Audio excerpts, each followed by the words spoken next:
Bak malamnya lumbi sabuk ide untuk berdagang. Nah ide baklung yang golong di pelaku legop. Tak mekat yang golong di mekat legop. Tapi itu kebutuhan. Kuadra tak mekat tengku. Alat peralatan mayat tak mekat. Melengkap. Kerendah, kemenyan, boh kerut, ijagafan, gapuh mati, bak lawahnya tak mekat. Tabu junan toko kuburan jaya. Di kota Anda, toko kuburan jaya menyediakan berbagai macam peralatan mayat, mulai dari kerendah dengan berbagai macam tipe dan ukuran, kain kafan dengan kualitas kain standar internasional dengan berbagai macam corak dan warna, mulai dari warna putih, warna pink, biru toska, dan warna pelangi.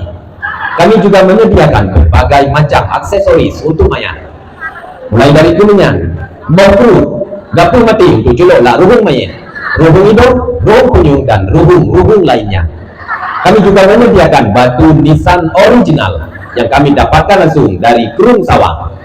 Satu lagi spesial kami hadirkan untuk Anda, yaitu jasa penggali kubur dengan tenaga yang andal, ahli dan profesional yang kami datangkan langsung dari dalam dan luar negeri. Segera hubungi alamat kami di Jalan Medan Bandar. Yang mekat ho tunggu, yang mekat malamnya juga tengok lang kawan tiro. Yang kira-kira ada tak kalah nak tengoknya tinggal tajuk mati. Nyangoknya tajuk mekat. Assalamualaikum warahmatullahi wabarakatuh.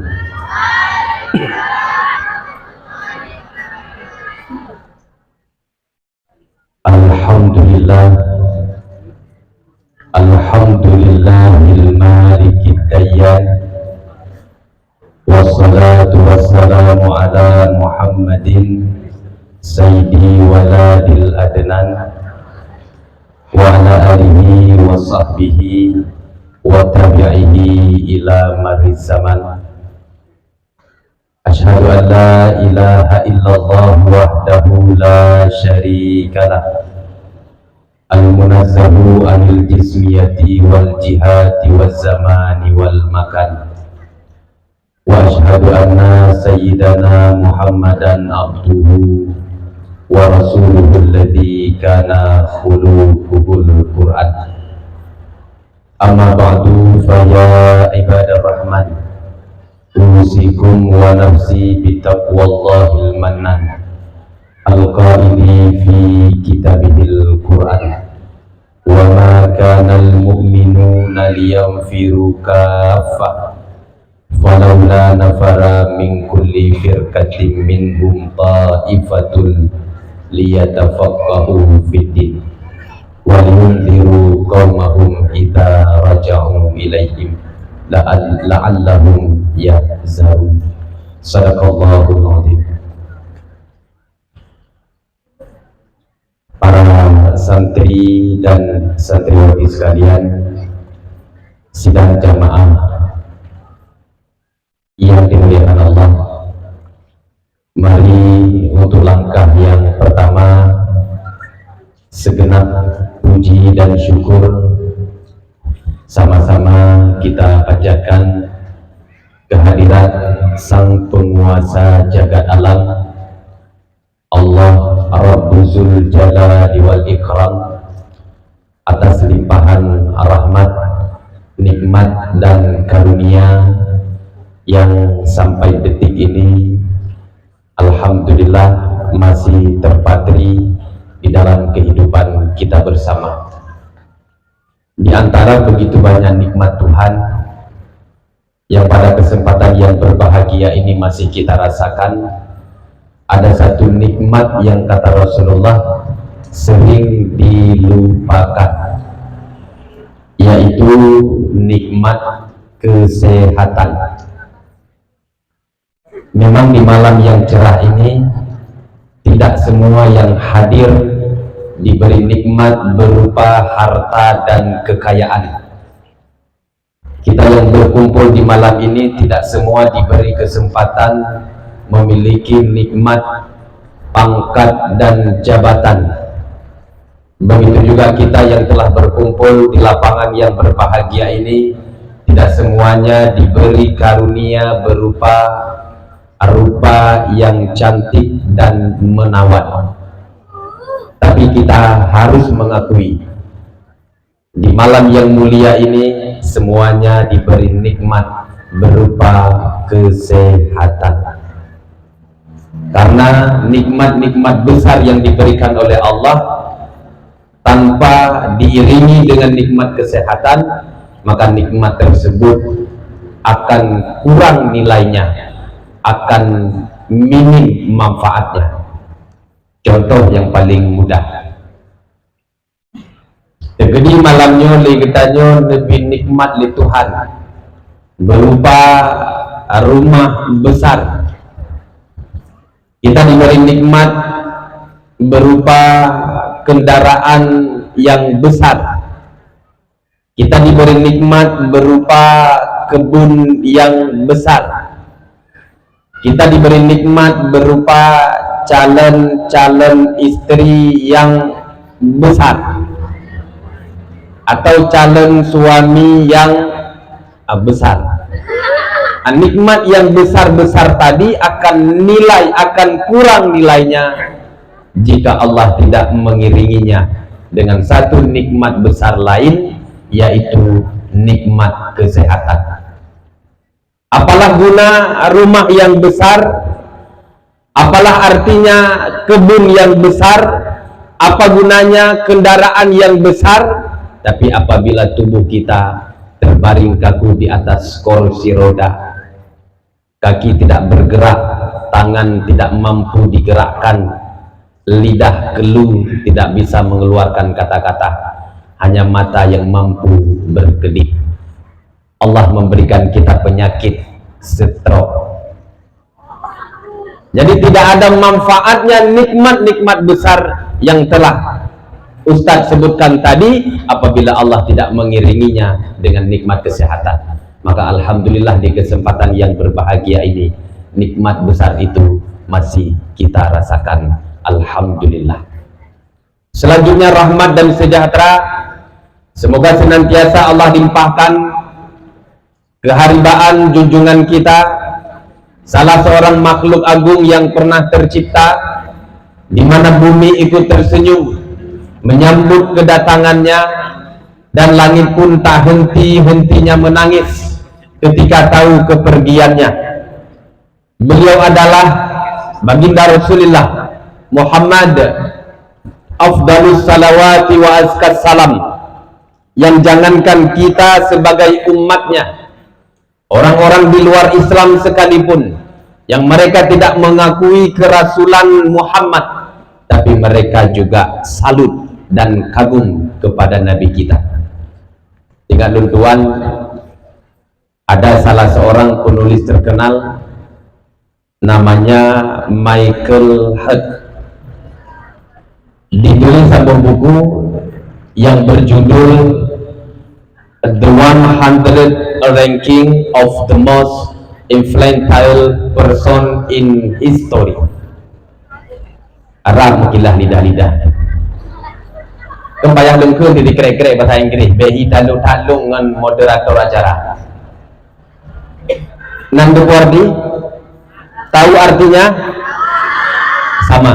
Ilmu Tuhan dalam debu. Terjemahan bebasnya lebih kurang 100 tokoh paling berhasil dalam sejarah peradaban dunia.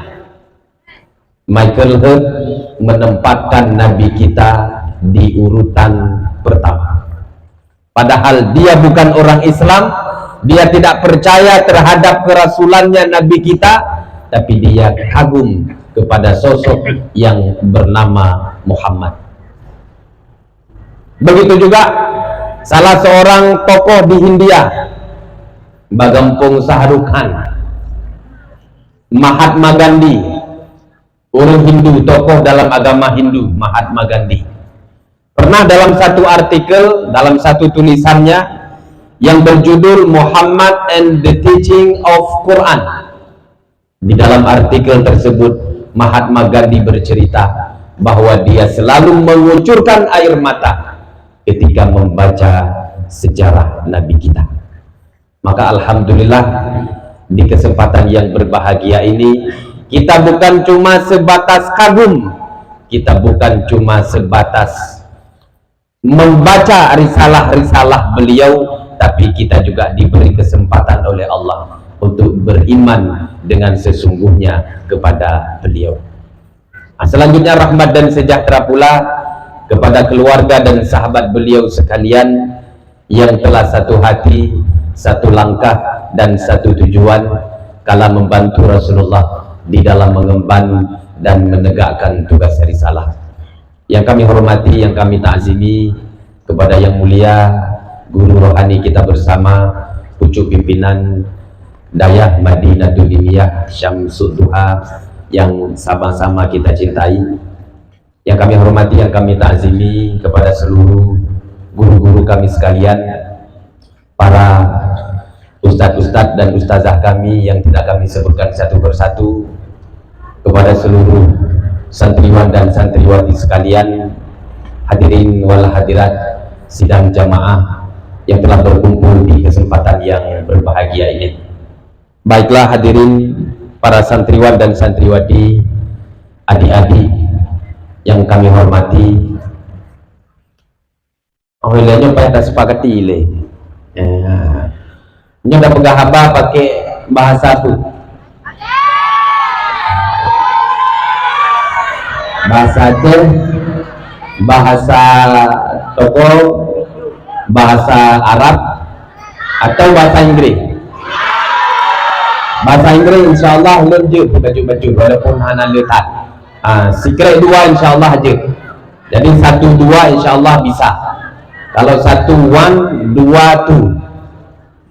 Jadi malamnya insyaallah bahasa tak jampu-jampu, walaupun lagi boleh pli, insyaallah tak lagi bermangat. Para adik-adik kami sekalian, santriwan dan santriwati yang dimuliakan Allah, alhamdulillah agenda yang telah dipersiapkan jauh-jauh hari oleh panitia acara terlaksana sebagaimana yang kita rasakan di malam yang berbahagia ini. Malam ini merupakan malam pembukaan puncak Gemar Ramadan yang akan dilaksanakan beberapa hari mendatang. Tentunya ini merupakan suatu bentuk pembelajaran bagi kita para santri dan santriwati, karena menyota ikut lomba tujuannya untuk lomba itu sendiri, maka nilainya akan berkurang. Tapi lomba yang akan kita ikuti ke depan, usahakan adalah tujuannya untuk mencari ilmu. Kalau sekedar untuk mencari juara, kalau sekedar untuk mendapat trofi, maka nilainya hanya sebatas trofi yang kita pegang, hanya sebatas juara yang kita dapatkan. Tapi usahakan lomba yang kita ikuti adalah untuk mencari ilmu. Teman biasa kamu yang agam-agam, kami biasanya para santriwan itu untuk urusan lomba biasanya mengatret-atret ulikut, bahkan dengan 1000 alasan. Ustadz, kami sebenarnya bukan tidak mau ikut lomba Ustadz, tapi bahkan jinahnan ikut kami Ustadz, takut Ustadz. Takut kenapa? Takut ria Ustadz. Jadi ada yang tidak mau mengikuti lomba alasannya takut ria. Nah itu salah besar. Jadi usahakan lomba yang dibuat oleh panitia pelaksana acara itu mandum tanyo kita ikut, yang tujuan utamanya adalah untuk pendidikan. Kita yang telah berkumpul di malam yang berbahagia ini, yang laki-laki adalah calon-calon para ulama.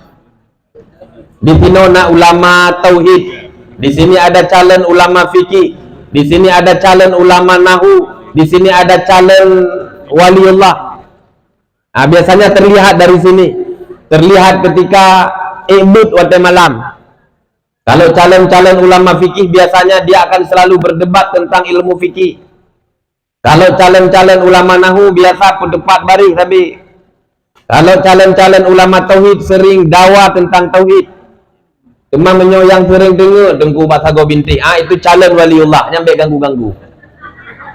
Nah, jadi di sini ada calon-calon ulama, di sini ada calon pejabat, di sini ada calon bisnismen, di sini ada calon macam-macam. Begitu juga santriwati. Di sini ada calon ibu-ibu salehah, di sini ada calon istrinya para pejabat, Di sini ada calon istrinya para alim ulama, macam-macam.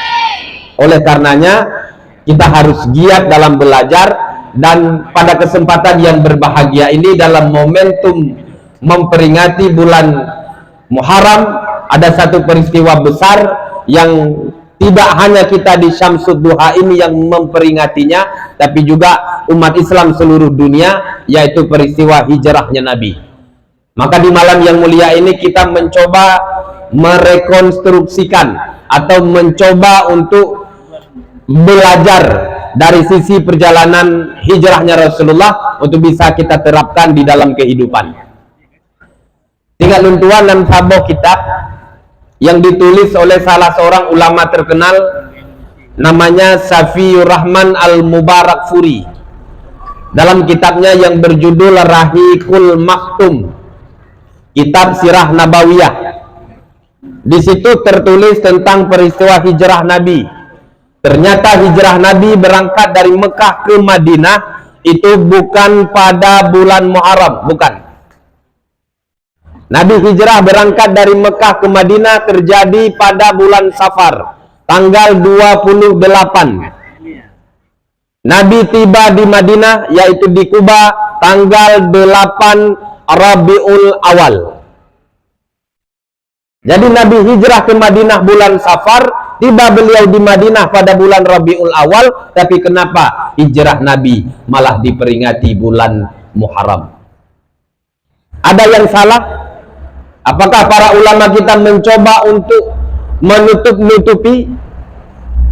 Atau kagutu bangai kitanya oleh urung-urung awai? Oh, ternyata bukan. Jadi kenapa Muharram diperingati sebagai bulan hijrahnya Nabi? Karena di bulan Muharram itulah Rasulullah bertekad, Rasulullah berniat, Rasulullah berazam, bercita-cita untuk melakukan hijrah. Sementara Nabi berhijrah pada tanggal 28 Safar. Dan ketika Nabi tiba di Madinah, yaitu di Kuba, apa yang pertama sekali beliau bangun? Apa yang pertama sekali beliau persiapkan? Apakah Nabi membangun rumah yang besar? Apakah Nabi mempersiapkan harta dan kekayaan, pangkat dan jabatan, istri yang cantik dan anak yang menawan? Tidak. Begitu tiba di Madinah, yaitu yang pertama sekali beliau bangun masjid. Maka di dalam Islam, masjid pertama yang beliau bangun adalah Masjid Kuba. Setelah membangun masjid di Kuba, Rasulullah melanjutkan perjalanannya. Begitu tiba di Madinah, yang pertama sekali beliau bangun juga masjid. Apa fungsi masjid di masa lalu? Apa fungsi masjid di masa Rasulullah? Fungsi masjid di masa Rasulullah, adik-adik santri dan santriwati sekalian, itu bukan cuma sekedar tempat beribadah, tapi masjid di masa lalu juga berfungsi sebagai tempat belajar. Fungsi masjid di masa lalu juga berfungsi sebagai tempat mengatur siasah. Maka para sahabat Nabi yang hijrah dari Mekah ke Madinah, ada sebahagian dari mereka yang jangankan untuk harta, tempat tinggalnya saja tidak punya. Dinamakan dengan Ahlu Sufah. Salah seorang di antara Ahlu Sufah, yaitu sahabat yang sangat terkenal yang bernama Abu Hurairah. Abu Hurairah tidak punya rumah, beliau tidur di dalam Masjid Nabawi. Maka di pojok Masjid Nabawi itulah Rasulullah mencoba untuk mentransfer ilmu kepada para sahabatnya. Pojok dalam bahasa Arab dinamakan dengan zawiyah. Maka dari sinilah asal usul dayah yang ada di Aceh hari ini, berasal dari zawiyah, sudut Masjid Nabawi tempat Rasulullah mengajari para sahabatnya. Dan salah seorang alumni dayahnya Rasul, Abu Hurairah. Jadi fungsi masjid di masa lalu itu salah satunya juga untuk tempat pendidikan. Yang kedua, setelah Rasulullah membangun masjid, Yang kedua dibangun oleh Rasul adalah mempersaudarakan para sahabatnya. Sahabat Nabi yang dari Mekah ke Madinah dinamakan muhajirin, orang-orang yang berhijrah. Sementara sahabat Nabi yang berada di Madinah yang membantu para muhajirin dinamakan dengan ansar. Rasulullah mempersaudarakan antara muhajirin dan ansar. Sahabat-sahabat yang kaya dipersaudarakan dengan sahabat yang miskin. Sahabat yang kuat dipersaudarakan dengan sahabat yang lemah. Contoh seperti Abu Bakar, Rasulullah mempersaudarakan Abu Bakar dengan Zaid bin Haris.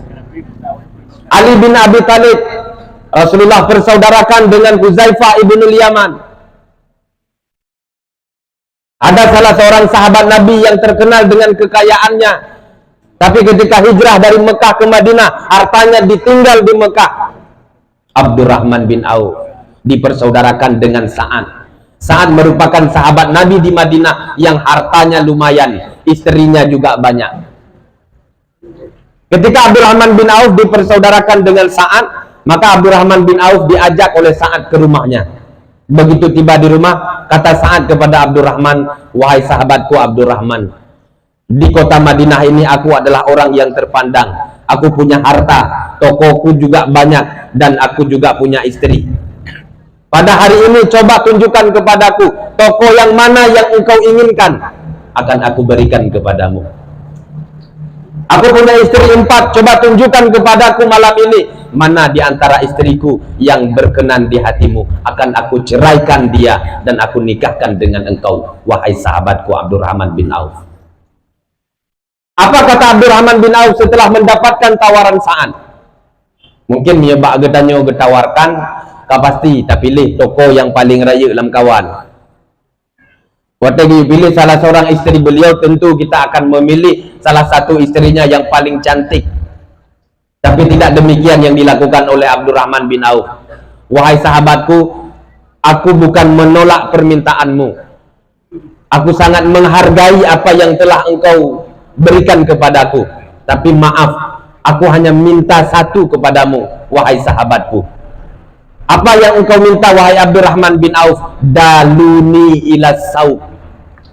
Tunjukkan kepadaku jalan menuju pasar. Maka di dalam ilmu ekonomi, quote daripada Abdurrahman bin Auf ini sangat terkenal. "Daluni ila sauq." Tunjukkan kepadaku jalan menuju pasar. Makanya di dalam Islam, apabila kita ingin kaya raya, jalannya adalah berdagang, jadi pembisnis. Nyoperle kaya payah membisnis seperti Abdurrahman bin Auf. Payah mekat harus berdagang. Iron bekle ni pergi ke kaya, bekle mikir ke mekat singa. Ketika kat tamat dari no, dengku ilung hawalung kaya dengku. Yang caranya harus berdagang. Jadi salah satu trik untuk kaya adalah dagang, sebagaimana yang dilakukan oleh Abdurrahman bin Auf. Kemana urungkun mana orangnya tengku? Anda depu mu dagang, bila orangnya mandum kai dagang legop. Salah tanyo. Idanyo tamu dagang orangnya puyang mee. Anda patih haji ni bedah dari no nejak ubanda. Nyan babineh jalan mesutro daerah kamu, daerah Birun. Nyan berjajar urung mekat keripik pisang. Mandum mukat keripik pisang. Nejak aju-aju tumbuh gede ulegli. Yang di ulegli biasa buat musim bermanggi, mandum urung mekat bermanggi. Nejak laju gede barat lom, daerah Merdu. Buku mekat nan daerah Merdu. Ade. Kagak mengade-ade nan tabi-tabi nang go. Ade ka ana, ade ka ani, ade ka Maimunah, ade ka Ati. Mandum cuma ada nanti kita binang ke. Nak tahu apa jo? Na ilunghan apa halim nyo kam ade menan. Yang kami pegah puatra itannya puyang cuman menyorong ingin berdagang, serius ingin kaya raya, dan dengannya ingin membantu agama Allah, boleh. bak malamnya lumbi sabuh ide untuk berdagang. Nah ide baklung yang golem di pelaku legop, tak mekat yang golem di mekat legop, tapi itu kebutuhan. Puatra tak mekat tengku, alat peralatan mayat tak mekat, belengkap, kerendah, kemenyan, boh kerut, ijagafan, gapuh mati, bak lawahnya tak mekat. Tabu junan toko kuburan jaya. Cuman karena toko baru, belum banyak yang kenal, belum viral, tak buat iklan babak radio. Jadi sehingga orang di kampung ketika disetel radio, tak dengar iklan toko dah. Telah hadir di kota Anda toko kuburan jaya, menyediakan berbagai macam peralatan mayat, mulai dari kerendah dengan berbagai macam tipe dan ukuran, kain kafan dengan kualitas kain standar internasional dengan berbagai macam corak dan warna, mulai dari warna putih, warna pink, biru toska, dan warna pelangi. Kami juga menyediakan berbagai macam aksesoris untuk mayat, mulai dari kemenyan, boh kerut, gapuh mati untuk juluklah ruhung mayat, ruhung hidup, ruhung kunyung, dan ruhung lainnya. Kami juga menyediakan batu nisan original yang kami dapatkan langsung dari Kerung Sawang. Satu lagi spesial kami hadirkan untuk Anda, yaitu jasa penggali kubur dengan tenaga yang handal, ahli dan profesional yang kami datangkan langsung dari dalam dan luar negeri. Segera hubungi alamat kami di Jalan Medan, Banda Aceh, Gampung Cet Murung, di depan Daya Syamsud Duha. Yang mekat ho dengku, yang mekat malamnya juta jenguk lang kawan tiro. Yang kira-kira ada tak kalau nak tegoknya tingat dan juga mati. Nyanggoknya tak juga mekat. Dan yang lebih pegang puatra, kalau ingin kaya maka jalurnya itu sebagaimana yang ditempuh oleh sahabat Nabi Abdurrahman bin Auf, berdagang. Jadi pembisnis. Itu yang kedua yang dibangun oleh Rasul. Yang pertama Rasul membangun masjid, yang kedua Rasul membangun persaudaraan, yang ketiga membangun ekonomi. Ibarat ekonomi yang dibangun oleh Nabi, menghidupkan tanah mati. Ketika itu di Madinah banyak tanah yang terbengkalai, tidak ada yang mengurusnya. Kayak Mahutu Nabi Raya, Imempung Bui. Negeri Rasulullah kepada para sahabat, siapa yang menghidupkan tanah mati, maka tanah ini menjadi miliknya. Makanya di dalam kitab fikih ada satu bab Ihyaul Mawat, menghidupkan tanah mati. Jadi waktunya begitu banyak sahabat Nabi yang gemuselaman gepegli tano. Ada yang menanam korma, ada yang menanam anggur, ada yang menanam gandum. Ketika panen ini terjadi tuh masalah. Karena ketika itu yang menguasai pasar Yahudi. Ketika tabla bibit kita beli dengan harga yang sangat tinggi. Tapi begitu panen, maka barang kita dibeli oleh Yahudi dengan harga yang sangat murah. Maka ketika itu Nabi mencoba untuk membangun pasar. Ada salah seorang sahabat Nabi yang membuat barak di pasar Bani Kainuka. Pasar Bani Kainuka itu pasar yang dibangun oleh Yahudi dan dikelola oleh Yahudi.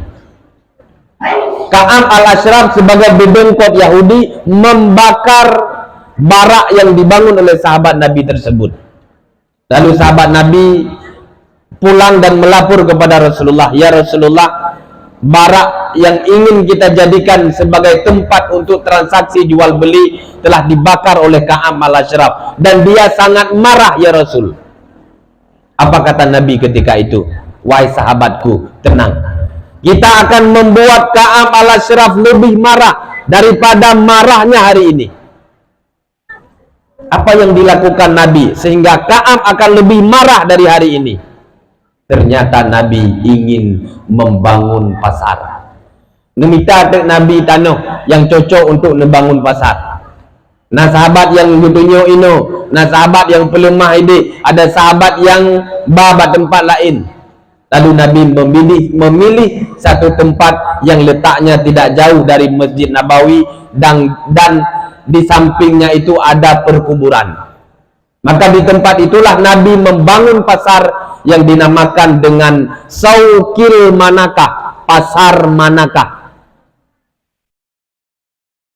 Nah, jadi itu yang dibangun oleh Nabi ketika beliau hijrah ke Madinah.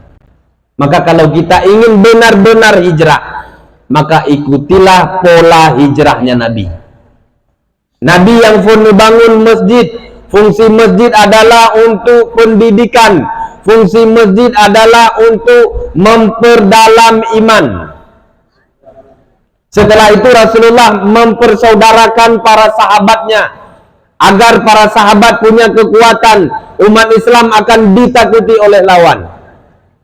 Selanjutnya Nabi membangun ekonomi, karena Rasul tahu tanpa ekonomi perjuangan sulit untuk digerakkan. Makanya lamudit tanya heboh. Jadi di dalam tubuh kita itu ada 3 lubang yang wajib diisi. Ya dengar betul. Di dalam tubuh manusia itu ada 3 lubang yang wajib diisi. Yang pertama lubang otak, yang kedua lubang hati, yang ketiga lubang perut. Lubang otak isi dengan pendidikan, lubang hati isi dengan iman, lubang perut isi dengan makanan. Ketika Nabi hijrah, Nabi membangun ketiga lubang ini, mengisi ketiga lubang ini.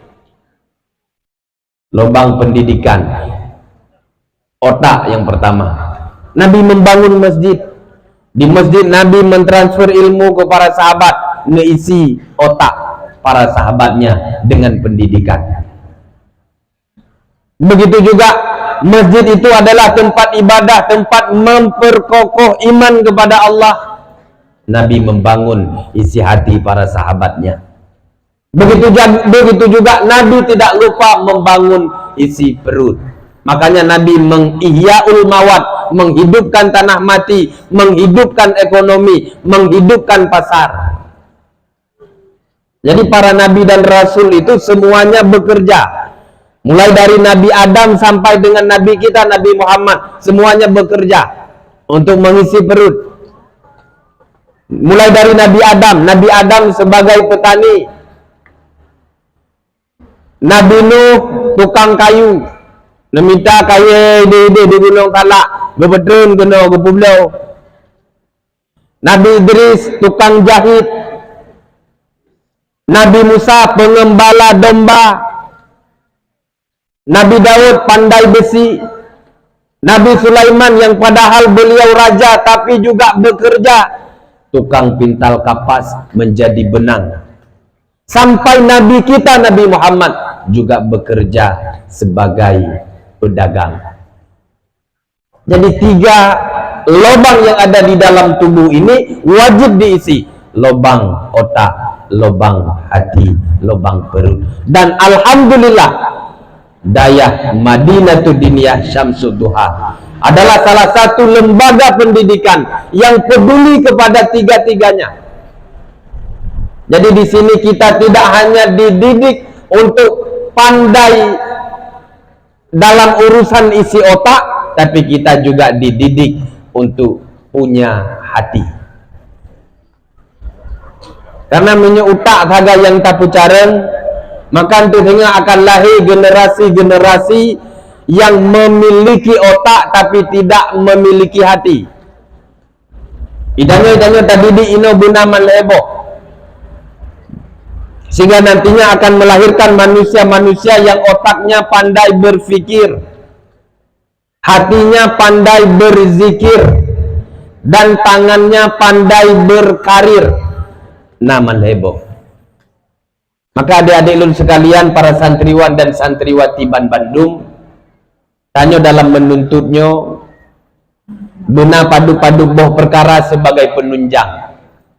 Penunjang sebagai menuntut. Mungkin hanalun baca matan kitab dan hanalun baca li ayat berbicara masalah pendidikan agama Islam.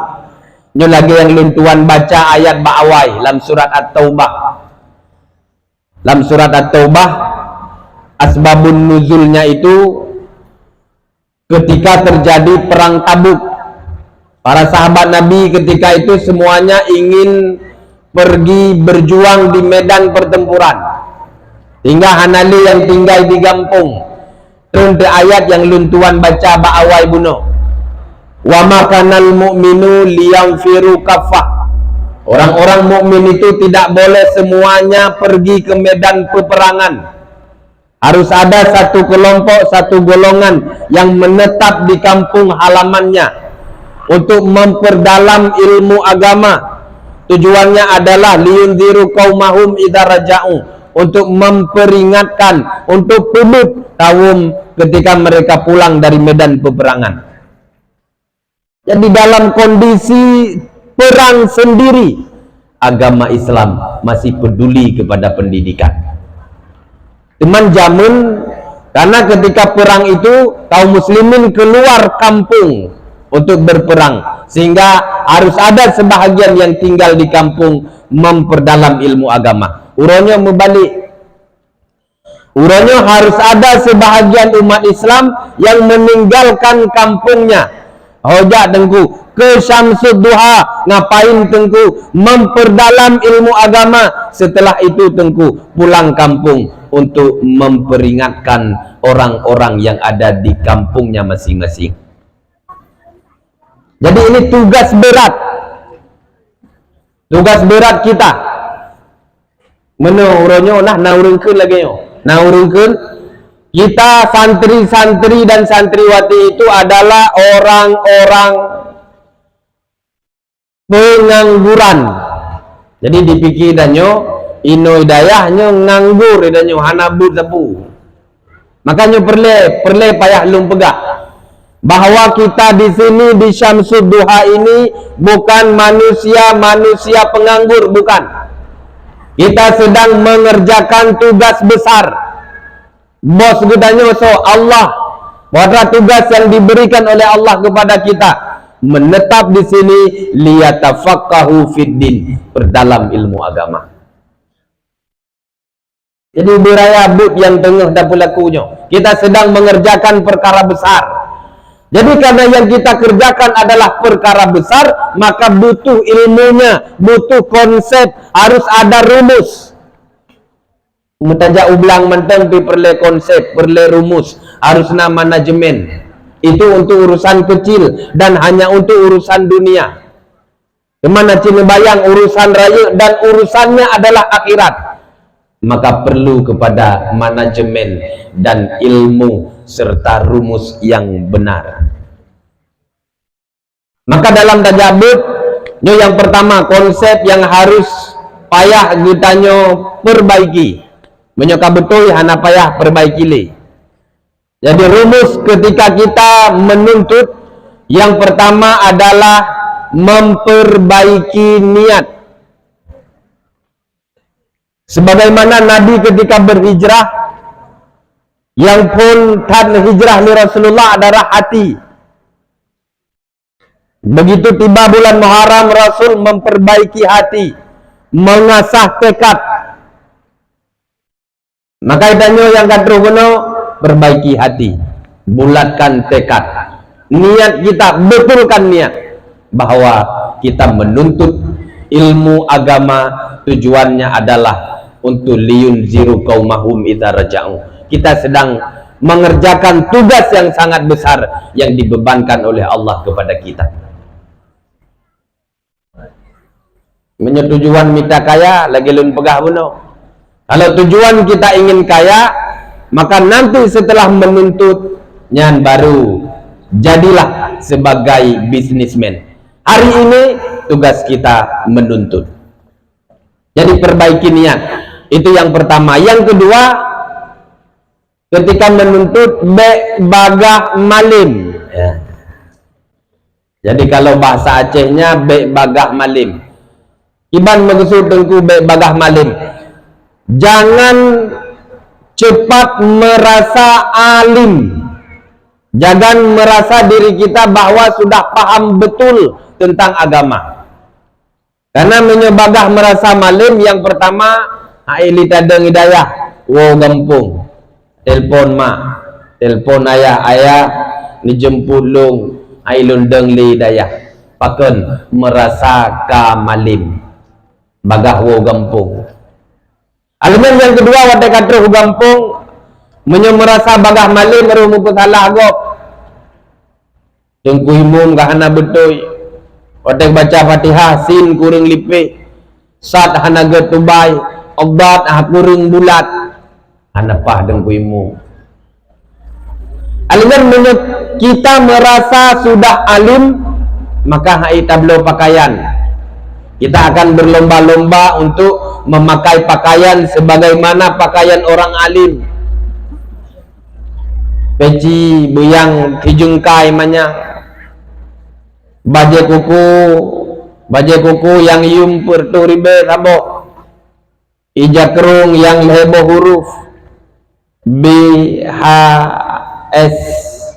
Ada je pakai ija kerung, gajah duduk, gajah nungging, gajah pula pingku, apa lagi? Alanya ridak lagi nanti beridak habaib yang yung 700 ribu impor langsung dari negeri Firaun, dari Mesir, karena merasa sudah alim. Nah, jadi padahal idanyo hana payah tak merno je utat nya tatim merno. Ba Facebook mende. Pernah buka Facebook kok beruh dakun.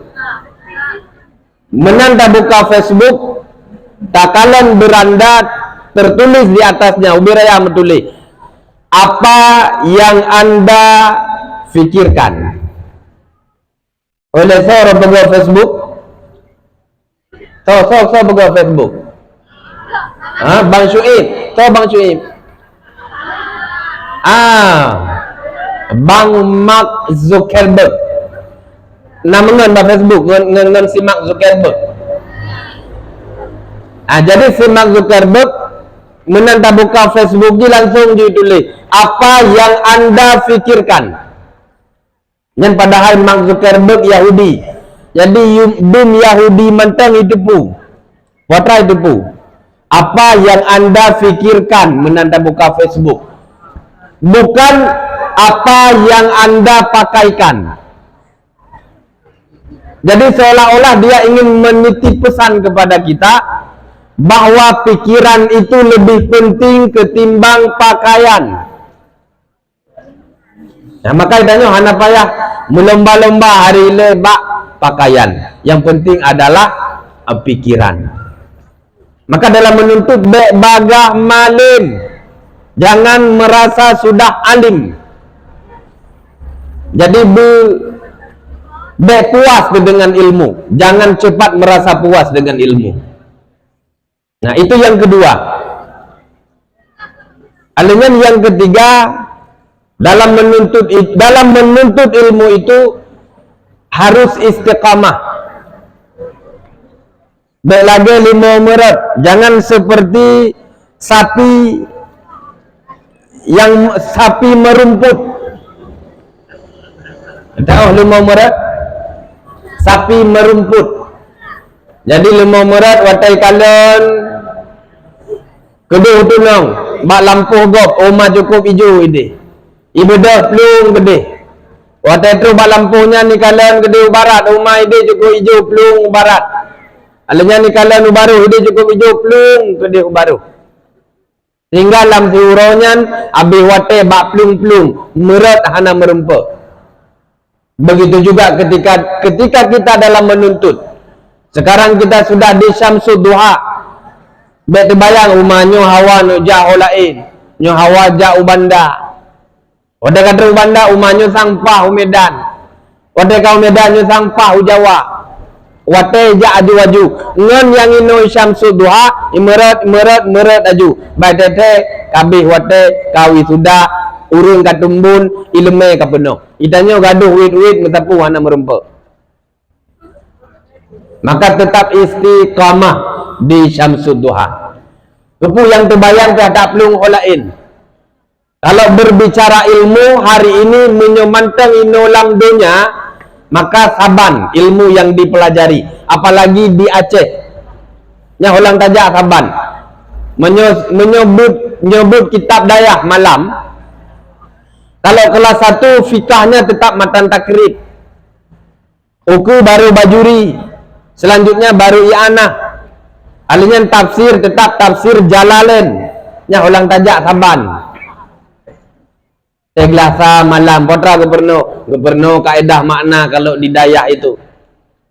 Bermula di mubtada itu khobar oleh ngenla atfa'il kunantaba naib fa'il ngen mafu'oi akan sinan kita menyet apa ia tabuh teman yang kaedah makna nih.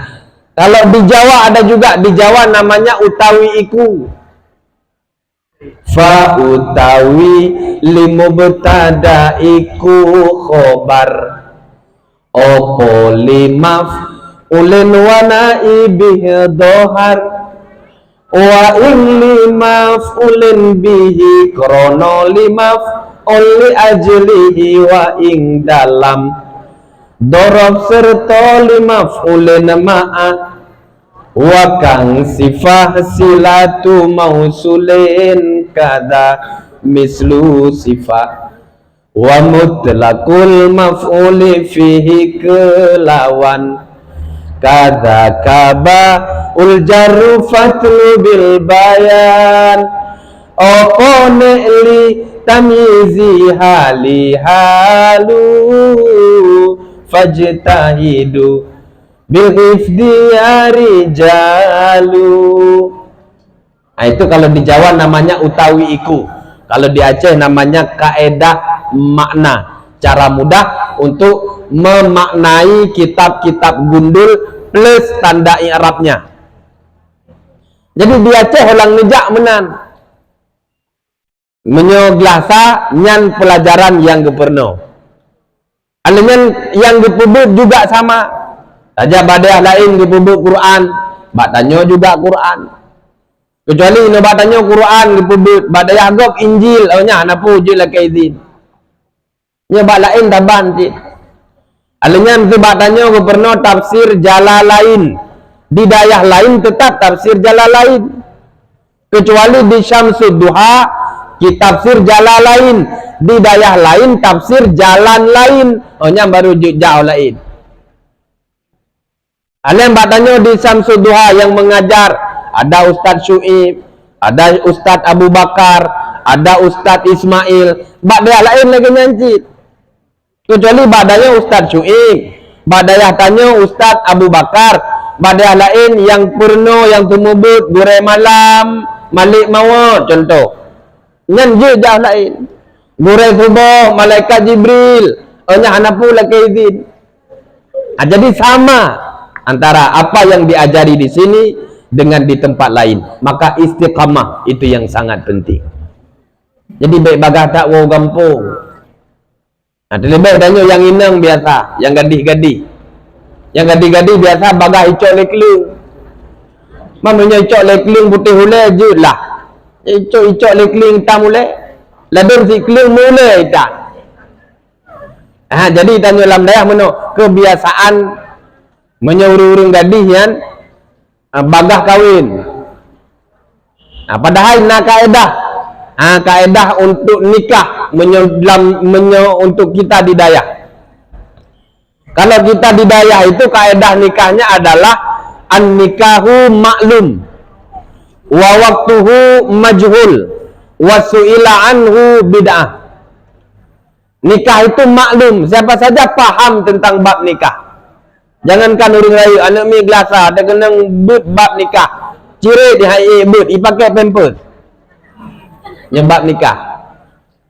Wa waktuhu majhul, teman pajan nikahnya ni hana mujan. Hana metunte, tidak tahu kapan nikah. Wa su'ila anhu bid'ah, bertanya kepada kawan kapan nikah, itu bid'ah.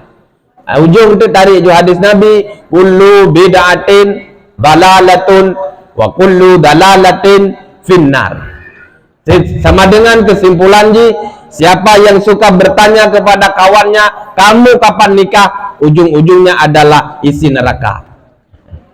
Nah, jadi yang ingin saya sampaikan adalah bahwa rumus kita dalam menuntut yang ketiga adalah istiqamah. Jadi istiqamah itu sangat penting. Selanjutnya yang keempat, harus siap melakukan lebih. Syarat menuntut yang keempat, harus siap melakukan lebih. Yang pertama, lakukan lebih dari sekedar melihat, tapi teliti. Yang kedua, lakukan lebih dari sekedar mendengar, perhatikan. Yang ketiga, lakukan lebih dari sekedar berbicara, kerjakan. Karena syarat-syarat orang berhasil itu rata-rata adalah mereka yang teliti. Bukan cuma sebatas melihat, tapi teliti. Jadi syarat malimnya lisik. Orang-orang hebatnya rata-rata orang lisik, teliti. Yang kedua, bukan cuma sekedar mendengar, tapi perhatikan. Kita sering ketika sedang belajar, baik pelajaran sekolah maupun pelajaran daya, punyung tak dengar, tapi hana tapunge. Kita mengira punyung wi, tubit ada punyung unen. Nyan kalah konsep. Maka tidak cuma sekedar mendengar, tapi perhatikan.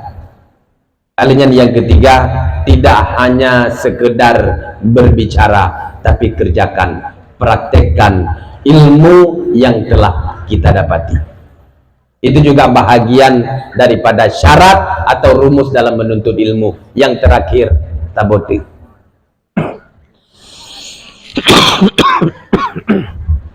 Dari ilmu yang telah kita miliki, hal yang terpenting adalah barakah, berkat menyoba Aceh.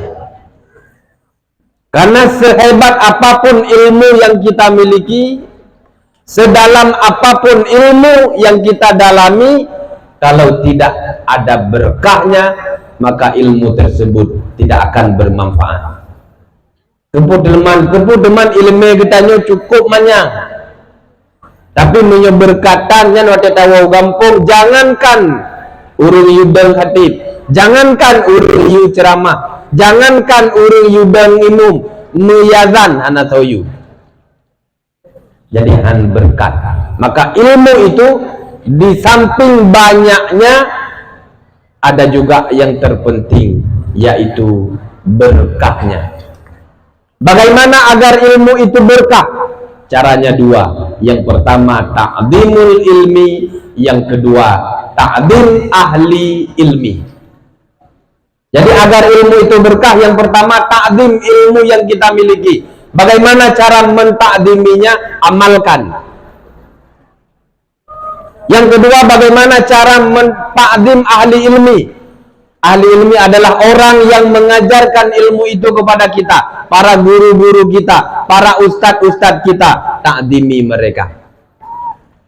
Tapi punya ilmu yang kana han amai, gure han takdimi, nyan be melumpo ilmu berkah, tidak akan ada manfaatnya. Nyo kisah nyata, cuman belum sebut tempat ji, belum sebut urun ji. Ada satu pesantren terbesar, termasuk pesantren terbesar di Aceh, termasuk dalam pesantren terbesar di Aceh. Ada salah seorang santrinya yang memang luar biasa hayu. Di Dayak bukan cuma sebatas belajar, tapi juga sudah mengajar. Hidayah kitab mahli kagak semubut. Kita mahalli kan gebut tapi ge semebut.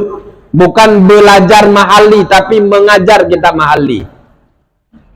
Ketika pulang kampung, dibangun tu usaha. Usaha yang dibangun adalah usaha perhotelan. Dipegang hotel. Gila kezin bak gure gelung bangun hotel gure jut. Keban gure be. Han ge patih ge bangun si hotel.